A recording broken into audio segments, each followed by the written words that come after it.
अस्सलाम वालेकुम नाज़रीन, आप देख रहे हैं MR न्यूज़ और मैं हूं राशिदा हफीज़। सबसे पहले न्यूज़ हेडलाइन। इस्लामाबाद की निजी यूनिवर्सिटी के वॉशरूम से तालिब इल्म की लाश बरामद हुई। ज़राए के मुताबिक निजी यूनिवर्सिटी के वॉशरूम से CS फर्स्ट सेमेस्टर के तालिब इल्म मोहम्मद उस्मान की लाश मिली। ज़राए का कहना है तालिब इल्म की मौत वॉशरूम में दम घुटने के बाइस हुई। ज़राए ने कहा मोहम्मद उस्मान वॉशरूम में नहाने गया था जिसमें गीज़र से लीकेज के बाइस कार्बन मोनोऑक्साइड गैस जमा हो गई थी। तालिब इल्म सरगोदा का रिहायशी था जिसकी लाश अब पम्स अस्पताल मुंतकिल कर दी गई। थाना शहजाद टाउन पुलिस ने मौका पर पहुंचकर वाक़े की तहकीकात शुरू कर दी है। 20 साल का बदतरीन सूरज ग्रहण आज सुबह हुआ जिसमें चमकता दिन सिर्फ अंधेरे में बदल गया। साल का आखिरी और बदतरीन सूरज ग्रहण आज हुआ और मुकम्मल सूरज ग्रहण सुबह 8:41 पर शुरू हुआ। सूरज ग्रहण दिन 10:41 पर इख्तिताम पजीर हो जाएगा। ये 20 साल का बदतरीन सूरज ग्रहण है जिससे चमकता दिन सुर्ख अंधेरे में बदल जाएगा। सूरज ग्रहण पाकिस्तान में नुमाया नजर नहीं आ सकेगा। जड़ावाला में डाकुओं और पुलिस के दरमियान मुकाबला हुआ।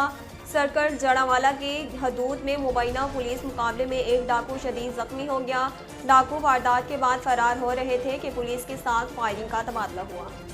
पुलिस का कहना है पुलिस को देखते ही डाकू ने अंधाधुंध फायरिंग शुरू कर दी और दो तरफा फायरिंग के नतीजे में एक डाकू शदीद जख्मी हो गया। पुलिस का कहना है कि डाकू हरियाणावाला के मेन बाजार में मोबाइल शॉप से मुबैना तौर पर 10 लाख रुपए लूट कर फरार हो रहे थे। जख्मी हालत में गिरफ्तार डाकू की शनाख्त सलीम के नाम से हुई। सलीम पुलिस को मुतअद्दिद वारदातों में मतलूब था। फरार होने वाले डाकुओं की गिरफ्तारी के लिए पुलिस का सर्च ऑपरेशन जारी है।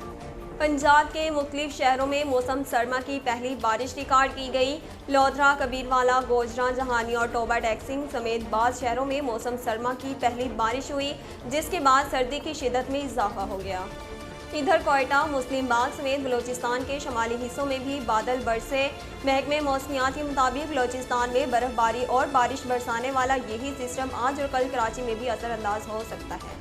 नाजरीन, अब तक के लिए इतना ही। मज़ीद खबरों और तफसीलात के लिए हमारे YouTube चैनल को सब्सक्राइब कीजिए और हमारे Facebook पेज को फॉलो कीजिए। इसी के साथ ही अपनी मेज़बान राशिदा हफीज़ को दीजिए इजाज़त। अल्लाह निगहबान।